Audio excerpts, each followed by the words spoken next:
me, but it's okay. No, it's okay. All right, welcome back, everybody, to another episode, Springing into Football. Today we've got myself and Diego, and just like a lot of teams might be dealing with throughout the course of the season, at this point in their season, it could potentially be shorthanded. So we're none different. We wanted to come on here just to talk some ball, kind of give the viewers some idea what this playoff picture looks like, as well as potentially just really any championship implications. It was really a very fun week 10, I would say. A lot, we had the upset to start the week off with Dallas taking down St. Louis. And yeah, Dallas really didn't have much to play for, and they showed that, okay, we're still going to go out there and we're still going to, play to win, right? There's nothing wrong in doing that. And so they beat St. Louis. And St. Louis, if I believe right, they had home field advantage, or they're still at the home field, right? Well, I mean, either way you put it, they were gonna get it no matter what. But I think with the record where they were at, I think it was like 6-3. They hadn't like fully vetted, I guess. But I mean, yeah, I guess you could say they definitely earned it now. Yeah, well, yeah, it's gonna be So they are at home. I was just checking that to see if the home field advantage was broken after they lost, but they are at home. They're taking on Louisville at 6 p.m. Eastern, and then DC at Orlando is taking place at 3 p.m. Eastern. Okay, so Diego, I'm gonna, it's just you and I tonight, so obviously gonna try to keep things short for the viewers. We don't have a lot of opinions, a lot of thoughts to kind of go around, so wanted to kind of just get your overall week 10 thoughts. You're a diehard Birmingham Stallions fan. You guys lost in an unfortunate way. Just really not much doing. DTR has had flashes. He's had his bad moments. And so at the end of the day, you guys couldn't make the playoffs. The first time actually since the 80s, I believe. I think I saw that stat somewhere. So very interesting. But wanted to, just get your overall thoughts. It doesn't even have to be about your own team. It could really just be about anything about last week and then going into the postseason. Yeah. All right. Well, to start off, I thought this was a great way to end the season. I mean, even for the teams that were already eliminated, like Houston and Dallas, and even your Columbus Aviators, I think they all put on very solid performances. That first half of that Louisville game was really intense. I actually thought that Columbus might have actually had an edge for some time there. Unfortunately, couldn't pull it off, but I was really impressed with what Jalen Morton put out there. I kind of hope he comes back next year. And the Orlando Storm always look dominant. I know Roth will disagree with me, but I think Jack Plummer has played some really good ball this season. I saw a stat actually that he's broken over 2,000 passing yards, which even though this league is only 10 weeks, that is really good for spring football. And then the Stallions were the Stallions. Let's put it that way. We shot ourselves in the foot. We'll see if DTR even comes back. We'll see if AJ comes back. But yeah, I don't have much to say. Like you said, I'm going to keep it short, but I was definitely disappointed. But yeah, no, I mean, I'm really excited for the playoffs. I think it's going to be some great games. And, I think that just this whole season overall has been great. Yeah, I totally agree with you. I think this season overall has been really good.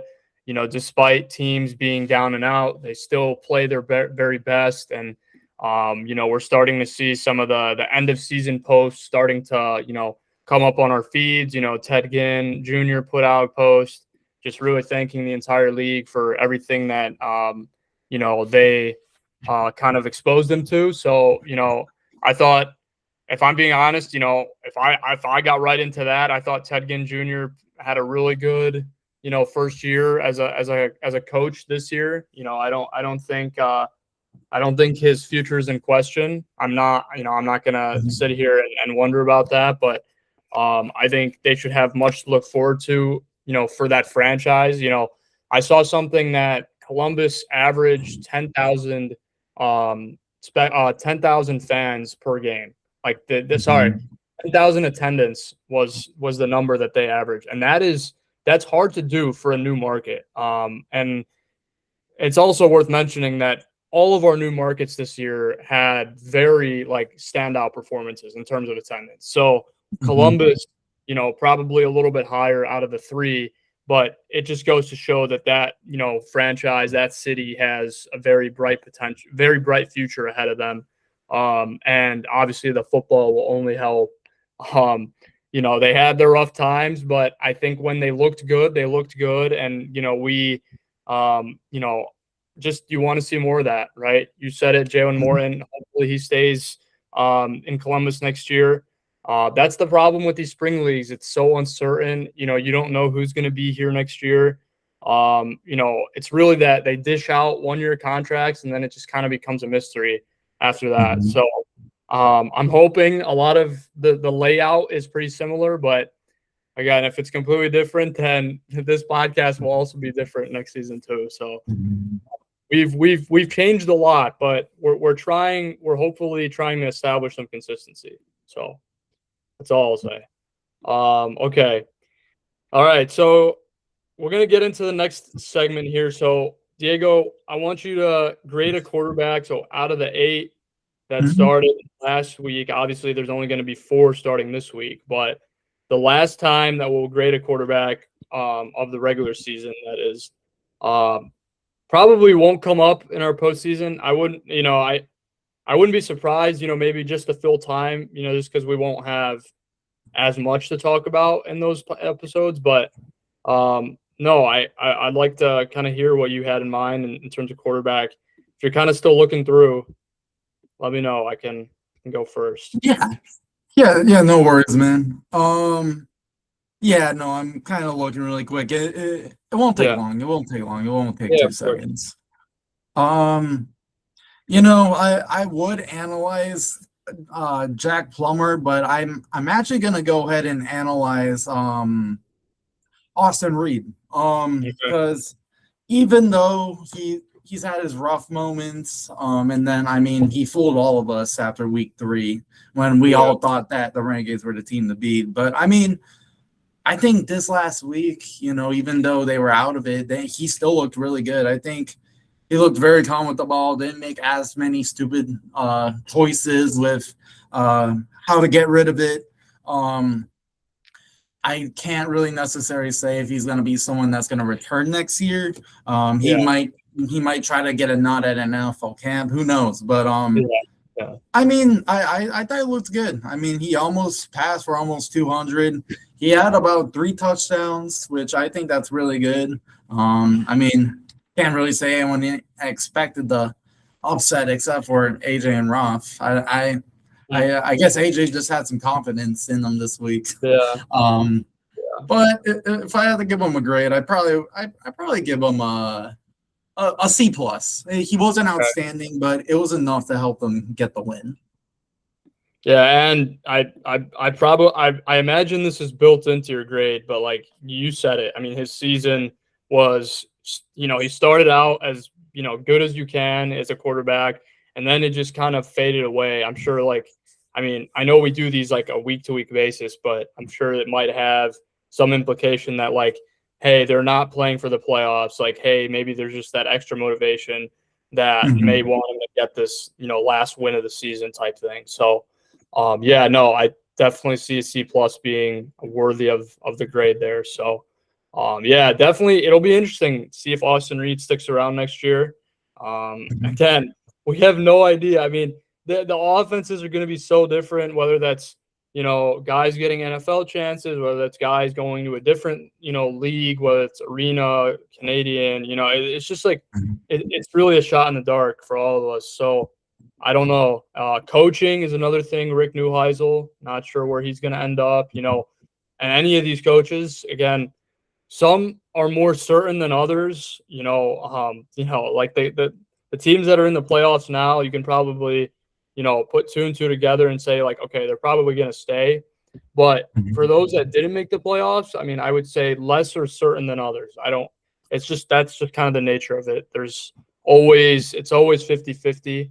I don't think it's ever guaranteed. I just think that the guys who are in the playoffs, I think it's more solidified. It kind of makes more sense. So, but yeah. Okay, I'm gonna go ahead and grade mine now. So let me see here. So I've looked at a couple. I'm trying to think which game I kind of got the most out of.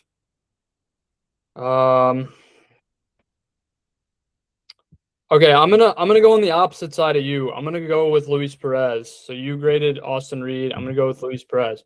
So Luis Perez didn't think he played bad against his former team. I'm sure there was a little love-hate there from him. So he had 274 yards, 2 interceptions, and 1 touchdown. And yeah, I thought he had his moments where he, played pretty well, but then he had his 2 interceptions that kind of killed the game, and Dallas ended up winning 20-16. And so, if I'm looking at it, I'm not really like looking at this performance from Luis Perez and putting a ton of weight into it going into the postseason, but I don't know. I think you play Louisville this week. It's going to be a tough matchup.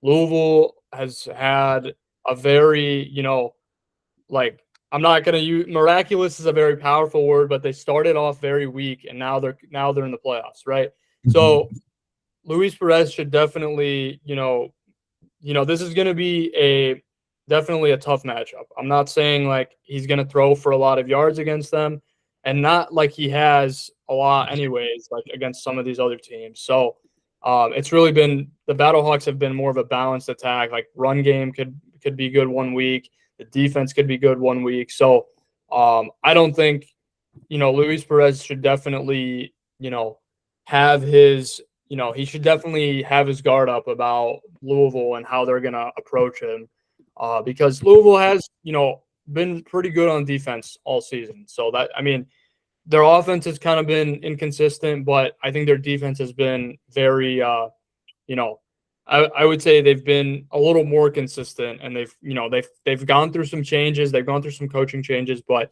I think they've kind of rallied the troops a lot more than the offense has throughout the course of the season. So, yeah, for Luis Perez's grade, I'll probably give him, honestly, a C+ is probably the right grade too. I think he played good.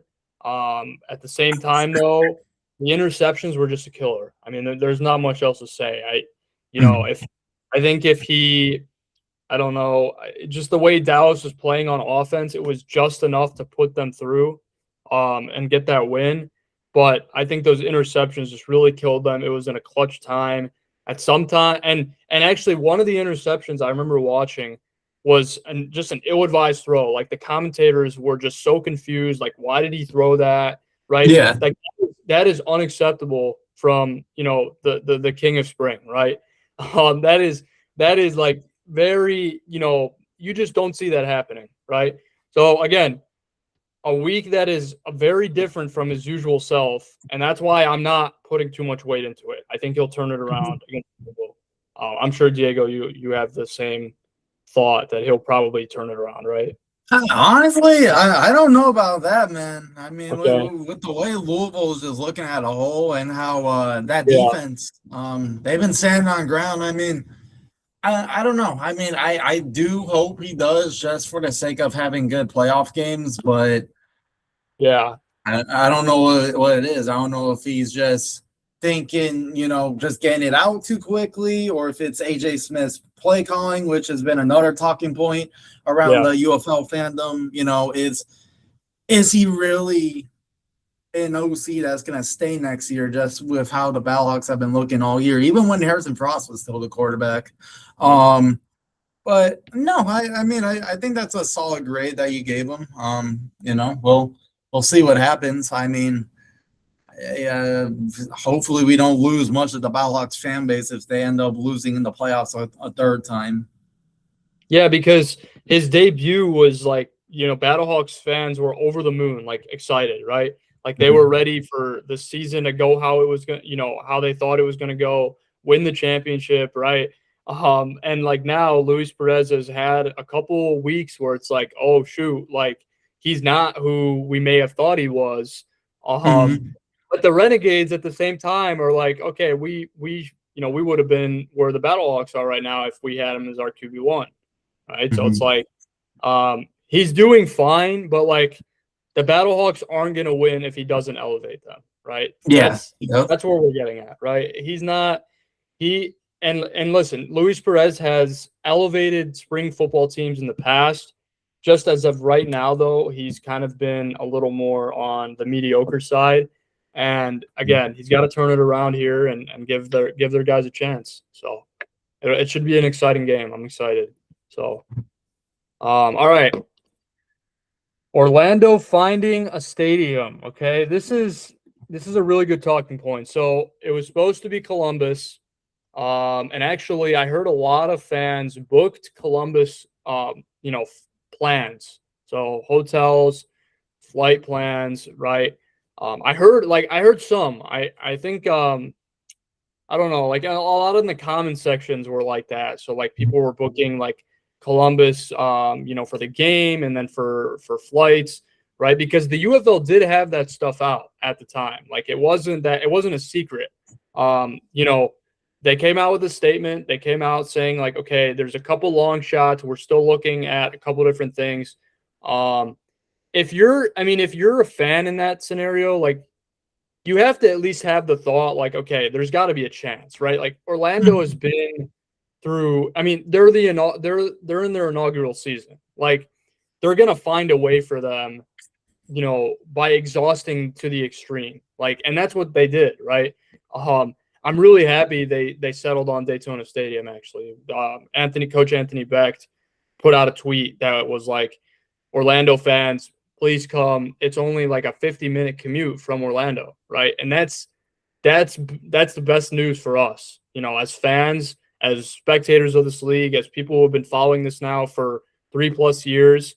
We wanted a solution that would work for all of us. And Columbus, if I'm being honest, is just really not the best solution. Yeah. I I guess, mean, yeah, go ahead. yeah, no, I mean, like, like any way you put it, I mean, I could kind of understand Columbus just because they're already an existing market, and they probably don't have many events going on right now at a historic Cruise Stadium, so they probably just thought it was probably the best. But at the same time, yeah, I think picking Daytona was probably the best decision they could have made. I mean, they only hold about 10,000, so it's probably gonna look very packed on television. I saw one thing that's said that they're doing like a buy one get one, where if you buy a ticket you can get one for free. And another thing is that the seating is general admission, so you can sit literally wherever you want. Yeah, but yeah, no, I think this was great for Orlando fans that they can actually support them. I don't know if I can necessarily say it's going to be a packed house just because they're kind of doing it on a 1 week notice, but Yeah, yeah, I think for all the people in Florida right now, I think they will absolutely make that trip. But yeah, no, as you said about the whole hotel reservation stuff, there's this one fan on Twitter named Mr. Defender who had booked tickets for Columbus, but they were non-refundable, and he was really upset about it. About like, hey, why couldn't this be done prior, or why couldn't this be done when you noticed Orlando as a team? yeah, But I mean, from what I heard, he was able to get tickets to the Daytona game, which is really nice. And I yeah. think it goes to show just Mike Rapoli, man. I mean, say what you want about him, but he's really just trying to get his foot in the door with this league. But yeah, no, all in all, I'm really excited to see how this is gonna look on Sunday. Yeah, so again, it was originally scheduled for playing at Inter & Co, right? Like that was the plan all along. And then, some of us were reminded that World Cup 2026 is going on, and that's, where some of the yeah, there you go, Diego repping the USA, very proud. That was where the practicing of some of the teams was going on. So you had to kind of, do a little 180 and try to find a different plan. And Columbus was the first one.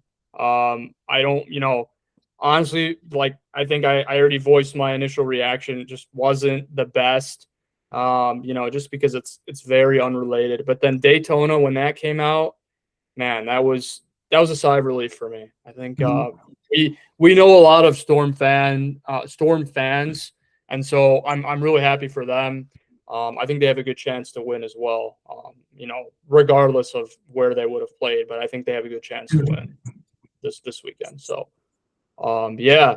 So, all right, we're gonna move on. So, So you kind of talked about it a little bit, but some UFL records are being shattered. Okay, so Cahavia Tizino, former Pittsburgh Mauler, RIP Pittsburgh Maulers, we miss you dearly. Especially the old logo, the new logo. Mhm.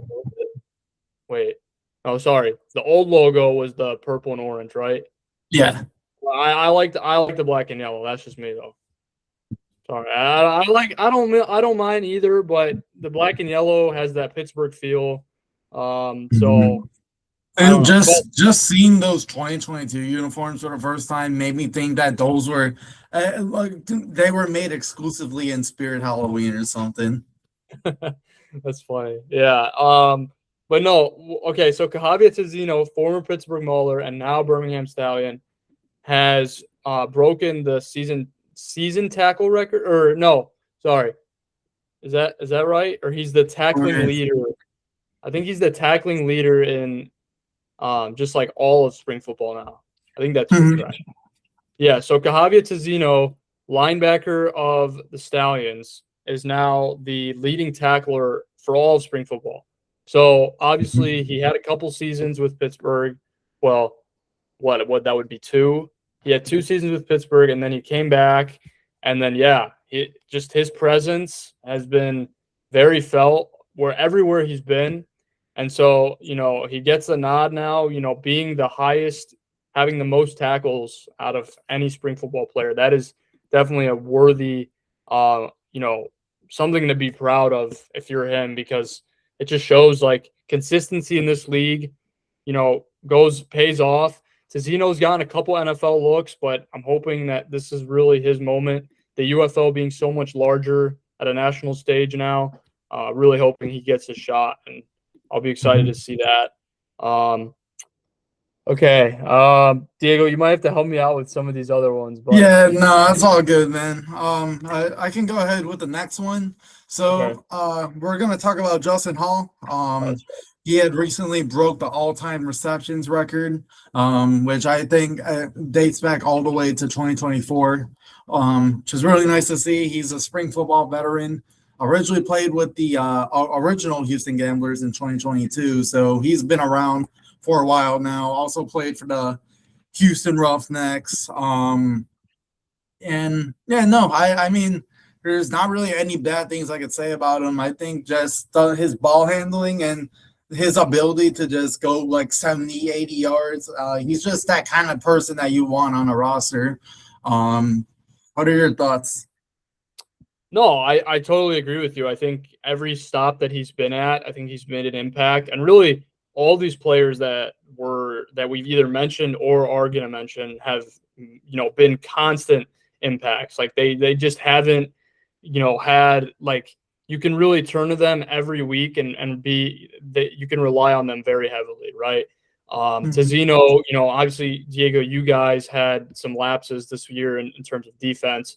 And when you needed a big play like a tackle for loss or a forced fumble, like Cahavia Tizino would step up to the plate and make those types of plays. And then same thing for Justin Hall. I mean, the Gamblers had a very rough season, a season that they didn't want, and Justin Hall, old reliable, right? He was always there when they needed him, and I think when we get into these next other records being broken, I think we could kind of say the same, much of the same things for these players too. So, Yeah. yeah, I'm gonna try to go fast with these other ones, but yeah. You're good. yeah, no, yeah, it's all good. Next up, we got Jordan Tamu. He recently broke the passing yards record, which had originally be held by Luis Perez. And I think this was really good to see. I mean, it's really unfortunate that he ended up being injured a few weeks before the playoffs. I can only imagine how, the DC Defenders Good luck Yeah, going into this week. I think, he's always added a little firepower to that offense and really just able to just boost their morale in general. And then next we got Hakeem Butler. yeah, A lot of people regard him as the best receiver in spring football. He recently broke the all-time receiving yards record, which honestly I'm not surprised. I mean, I remember in 2023, I think that was like his lights out year. That yeah, first year that XFL was playing, I think that man just was able to just, if you need a spark, like you said, Ferris, he could absolutely get it done. yeah, Um, and then who else we got? Hey Crowder. yeah. Um, Actually got to go on this main Stallions one just to make sure I'm getting this right. Um, All right. Hey Crowder in UFL single season, he broke the tackle record with about 83 tackles in 9 games played, which Yeah, I think that's great. As we've said, this is only a 10-week league. yeah, We've seen him play in the NFL. I know he's had some bright spots in preseason, but when you recognize what he's done this season and the past season, you can tell that he wants to be back in the NFL and he just wants to play the game that he loves most. yeah, yeah, And then kind of as you were saying with Kayaba and Tizino, I think these two put them on a defense. They're going to be great. It's kind of unfortunate that the Marcus Gates retired. I mean, if you put all three of them against, I don't know, Mitchell Trubisky or something, he's getting sacked 12 times a game. And yeah, that's kind of unfortunate to say as a Bears fan. But yeah, yeah. no, some really talented players. I think this is really great to see going into the UFL's third season now. Yeah, and this can be added on to that topic. Players starting to get workouts from the NFL. Marcus Yarns with the Broncos. Mm-hmm. I'm blanking. There hasn't been a lot, but I've kind of just been scrolling because I'm kind of just ready for playoffs. Obviously, the teams that have been eliminated are allowed to entertain these offers. Mm-hmm. I'm trying, yeah. That's really the only one that comes to mind right now. There are Jaden Peavy, defensive lineman for you guys. With the Uh, Atlanta, yeah, Atlanta. Jalen Moreno Yeah, Cropper. that's right. They also got a nod with the Broncos. Yeah, I think the Broncos are definitely one of those teams that are trying to see what this league has to produce because as we know, what's his name? I'm blanking on his name. Andre Tillman. right. Yeah, He got signed in 2024, and he's been a very productive guy. I think he had like 6 sacks last season. He's looked really good in the NFL. And then trying to see what other names there are out there. Yeah, as you said, Jaden Peavy. hmm Um, I'm pretty sure we just got another guy that's getting looks. I think it's yeah. relatively early, like compared to past seasons. Like I said, the teams that are eliminated can start doing those types of things. I can't imagine with the guys who are still in the playoffs, like how many looks they're gonna get. I mean, Hakeem Mhm. Butler and Tariq Black and Chandler Rogers potentially. Like, Yeah, Cam Gill, Jack yeah, Plummer. yeah, there's a lot of Yeah, people. there's a lot of great guys. I'm just really excited to see what this is gonna be because I think 2024 had the most NFL signings Okay. in their first season. I know last year had a lot as well, but I wonder if it's gonna be even bigger this year. Yeah, and I'm hoping like the trend stays our friend. Like it's kind of become that like every year players have more impact. Like it kind of started out with the specialists, and then we evolved to Jalen Redmond, DeAndre Tillman, like all those guys who are position players that really showcase a lot of talent. So really Mhm. hoping it's a lot like that. So okay. We're going to talk about two players returning to DC. So Andre Mintze and Gunnar Britton. Okay. Andre Mintz was on our show a lot for awards when we used to do those. Him and Anthony Hines, like that kind of the linebacking duo in DC. And then Gunnar Britton, I've heard of him. I probably know him. Let me see. Oh, okay, he's a guard.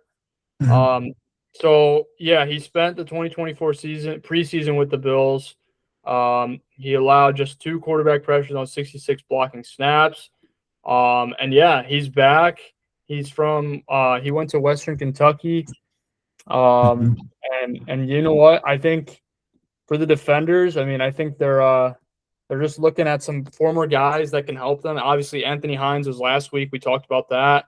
Now they add 2 more players that they're really familiar with. And if I'm being honest, Diego, I mean, I think you can agree with this.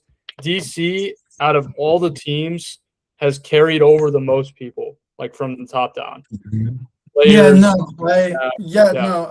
I absolutely agree, dude. I think Yeah. that's the way Shannon Harris has, elevated his team, always trying to get the best players. I know Blake Williams probably provides a spark on defense as well. That's probably why he tried to get back Anthony Hines last week from the Houston Gamblers after they were eliminated, and now bringing Mintze into the mix. I mean, I think it's kind of unfair in my opinion. I mean, the fact that they're bringing all these notable names back, and then I know Gunnar Britton, he was always a consistent guard, always able to provide protection for Tomu and whatnot. I think, it's a little odd, but I mean, I'm not surprised that they're trying to run this thing back after that explosive game they did in the championship.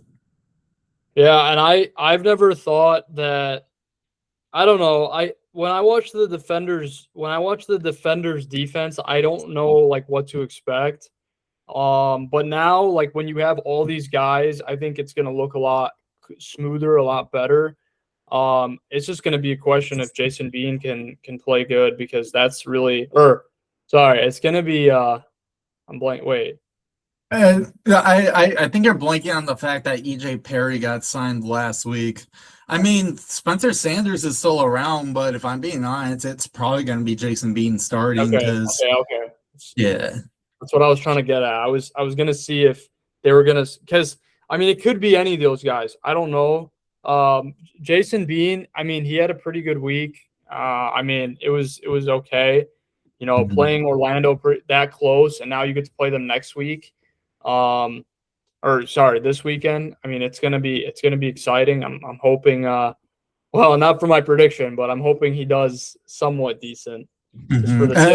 Imagine we have a scenario to where the defenders make the championship, and then they have to play Louisville, and then Jason Bean gets to play his old team. Like that would be WUFL scripting at home too, at NDC, right? And and remember when Bean was trotting the field at Louisville, the first time, in the sight of his old, stadium, old fans, like they were booing him. They were saying some pretty like disgusting stuff. Like we caught some of it on the mic'd up. So now when potentially United Bowl things brewing, you get it back at home, right? That's definitely, you should definitely bring that up in the group chat. It's definitely a interesting thing to kind of talk about. So okay. So all right, we're gonna talk about we're just gonna provide some general thoughts. First time head coaches this season. We've kind of talked about it a little bit. But I wanted to get your thoughts, because before this season started, there was a lot of backlash. There was like, okay, why are we hiring guys with no experience? Like we've talked about this throughout the year, but now it's all, it's set and done for some folks. Ted Ginn Jr. and he's the only one, right? The other 3, no, AJ McCarron. Sorry. Yeah, you're good. Thank you. So them two are first time head coaches, like for anything, for any form of football, right? So honestly, if you want to talk about the guys who are still in the playoffs, we can talk about that too, or you can talk about the ones that got eliminated just because it's a little more time sensitive. I'm gonna start with AJ McCarron. I mean. I know before the season started, including myself, we weren't really high on him. Is this really going to pay off? Why are we hiring Tyler Siskey as our offensive coordinator? I mean, now that these 10 weeks have passed, and unfortunately we were eliminated, we ended 4-6. I mean, I have a lot of mixed opinions on him. I mean, it is true that it is his first season, but I will not lie, there were some flashes from him. I mean, he literally played around one of the best college head coaches, Nick Saban. You know, you could tell when he was trying to rally the team and when he was calling plays and stuff that he had that like Alabama mentality. I mean, I think there's still a lot of growing pains for him. He has to learn. He has to try to control his mouth a bit when something goes wrong. Yeah. I honestly would not be surprised if they try to keep him around a second season just to keep a little consistency a bit and just try to build experience. I think when you mentioned Ted Ginn earlier in one of the previous segments, I think he made a very good point. I actually thought for a while that he would be maybe the only new head coach I'll be let go, but when you mentioned it, I would not be surprised. I'd probably say Todd Haley probably has a better chance of being released than Ted Ginn. But that's only on if he wants to come back or not.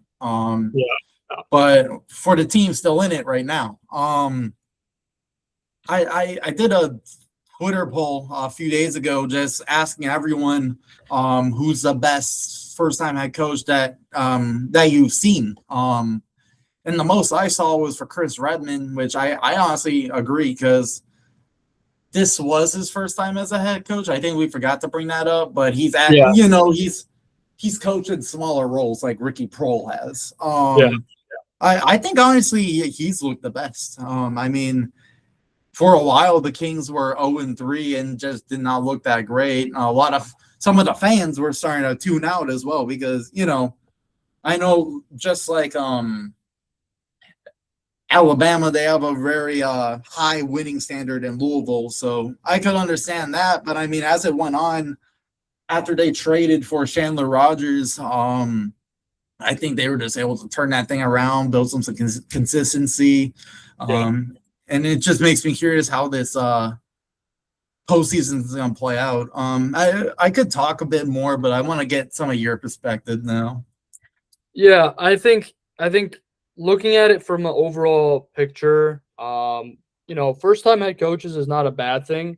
Obviously, it was regarded as so, you know, before the season, and that's unfortunate because how are you going to get experience, you know, without trying? You know, there's not a different way. You know, people suggested high school, and people suggested, you know, D3, D2, like lower divisions of college football, right? But like this is definitely a good spot to do it. And for everybody's, like, for, you know, for Chris Redmond, for Ted Ginn, for AJ McCarron, and for well, that's it, right? No, well, Ricky Prohl too. Yeah, there you go. You counted him. Like all those guys, I would say, like nothing, like they didn't do bad, like for a first time at all. I think, you know, there's a lot of stuff they're going to look back at and they're going to be like, I shouldn't have done that, right? And I'm sure even the experienced head coaches are going to do that too. Like that's just a part of the game. But yeah, I think Mike Rapoli, like nothing that he has indicated, like, you know, from his end, whether that's Twitter, Instagram, like whatever he's on, like would suggest that like he's he thinks very low about any of these guys. Like I think all these guys have a fair shot to return next season. And I mean, yeah, I wouldn't mind if they did. AJ McCarron, I mean, Diego, that's probably an opinion that you might have to you know, try to, I don't know, like try to convince yourself a little bit more of. But I don't know. From an Aviators fan, I think Ted Ginn Jr. is fine for at least one more season. That's my, it's kind of my take on that. But but overall, I thought no, they didn't do too bad. And you know, first time for for 4 of them, 4 out of 8, and you know, I would say it looked rough. It looked rough in the first half. Remember we did the poll, or we had one of our UFO community pages like post like a stat regarding it, and it wasn't in the new head coach's favor, but they turned it around. They rode the ships. and I think they've deserved themselves a second season. So, but that I'll end it with that. So, okay, Diego, we're gonna get into a standout player. All right, so this one we can keep real short. You just choose one Yeah. player, anybody you want, and kind of just Mhm. provide some analysis too. Yeah, absolutely, man. Yeah, I'm currently looking at an XFL analyst, just going through everyone just to get some ideas.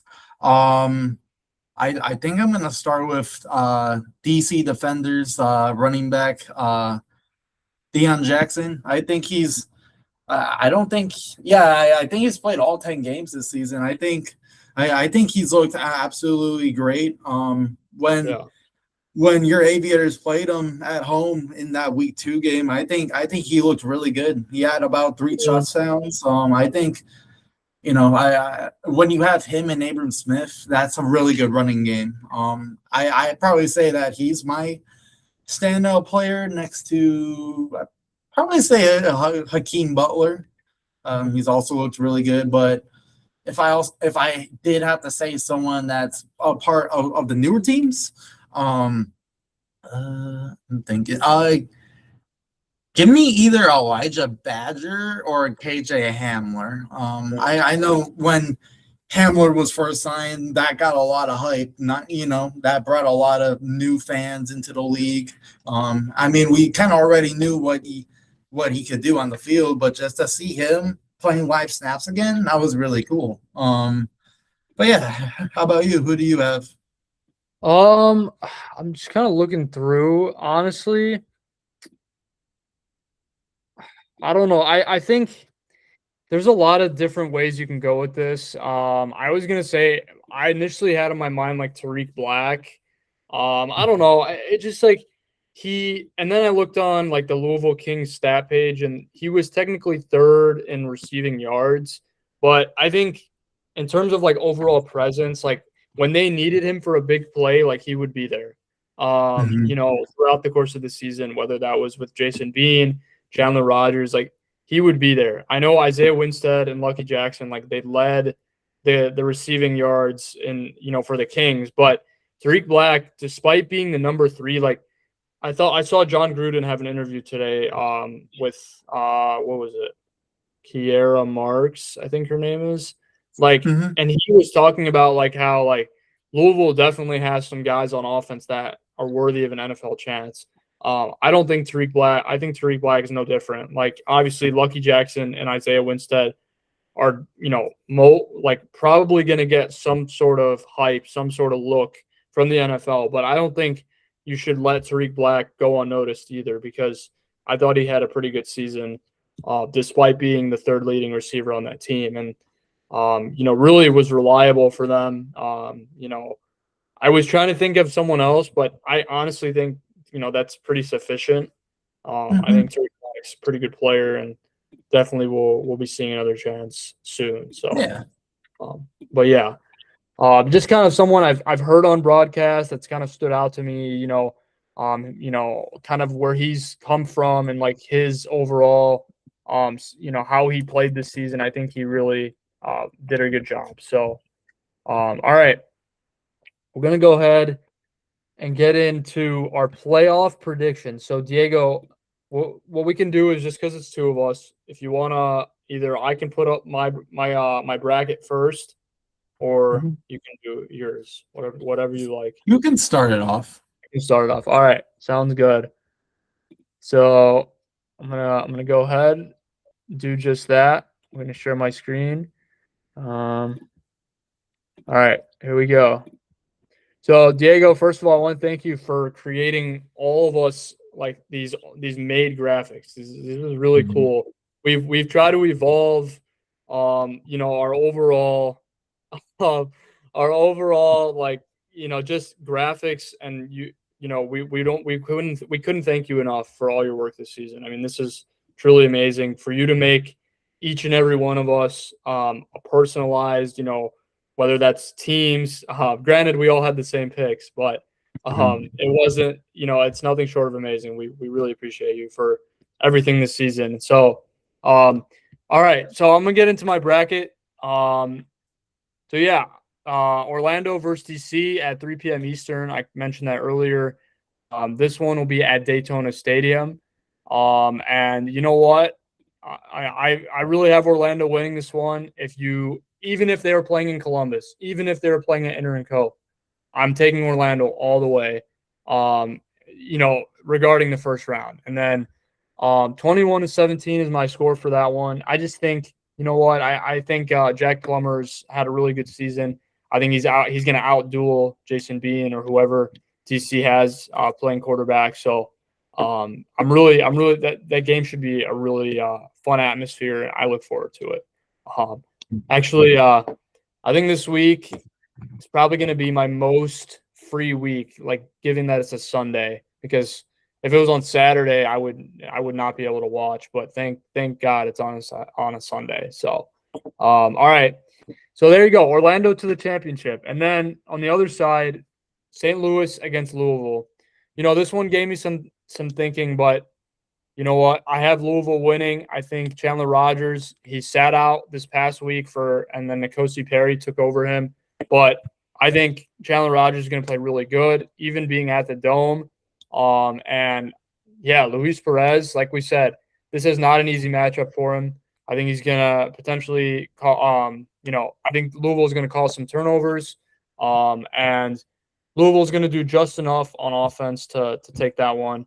And then for the championship game, Orlando versus Louisville. This is very exciting. It's going to be in DC for the United Bowl, right?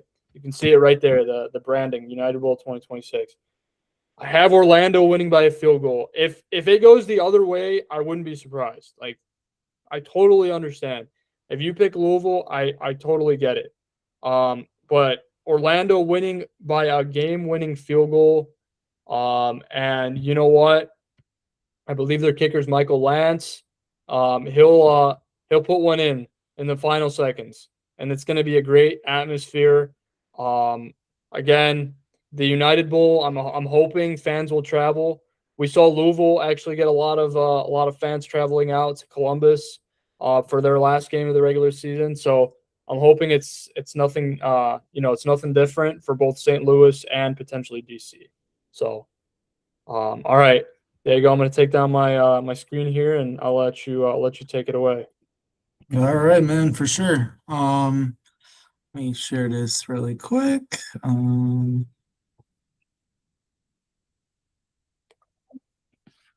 All right, there we go.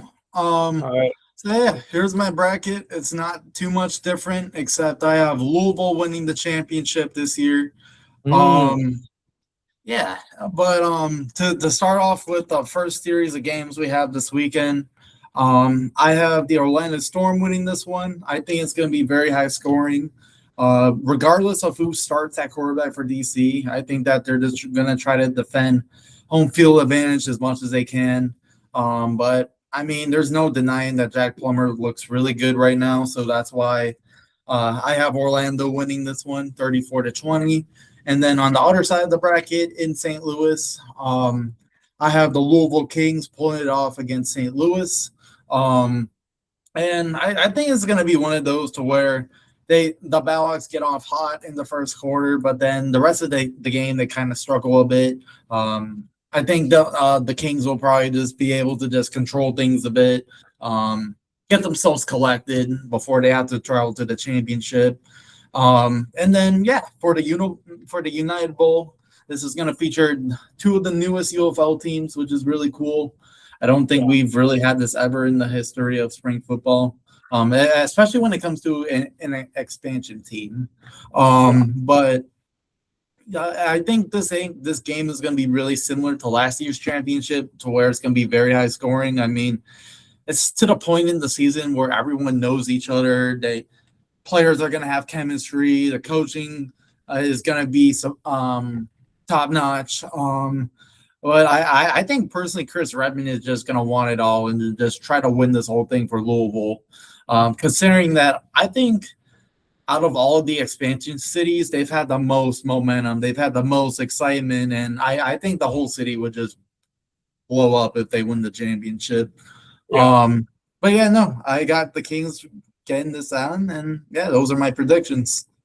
Yeah, definitely some great predictions. And actually, why don't we like we're not gonna show on our screen or anything, but we can preface the other two members' predictions as well. So Raf and AJ had the same predictions as myself, I believe, right?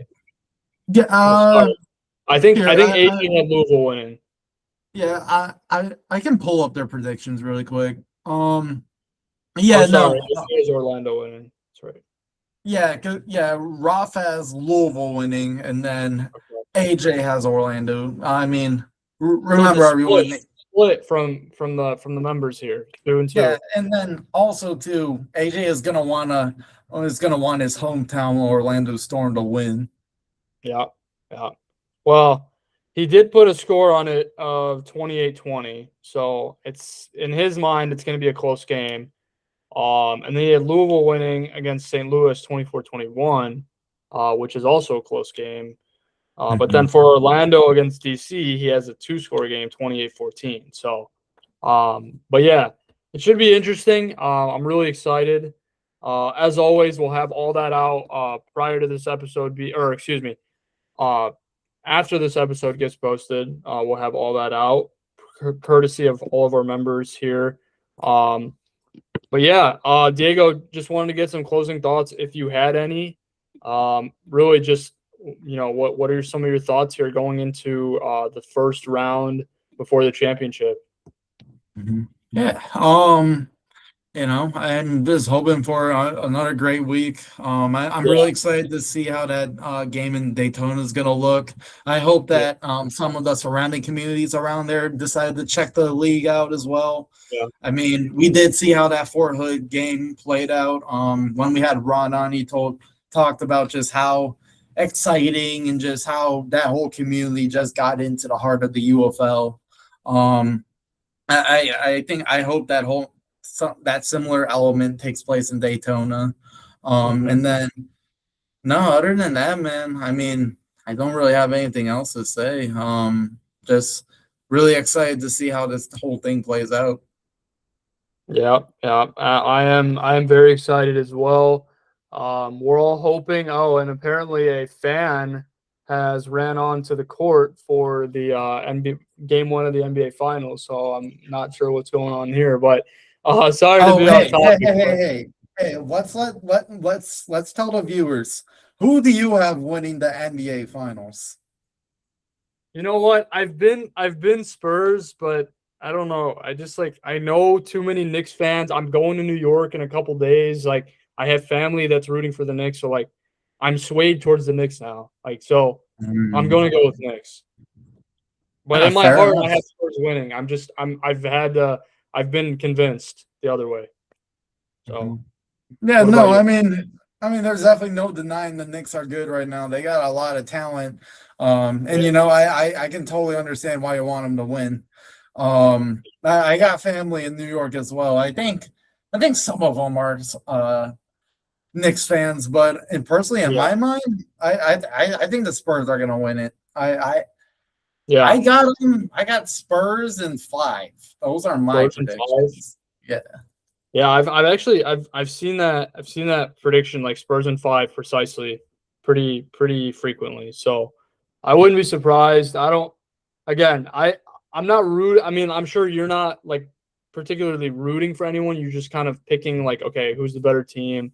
But I will say, I don't know. It's going to be a good series. I'm hoping. So, again, another event that.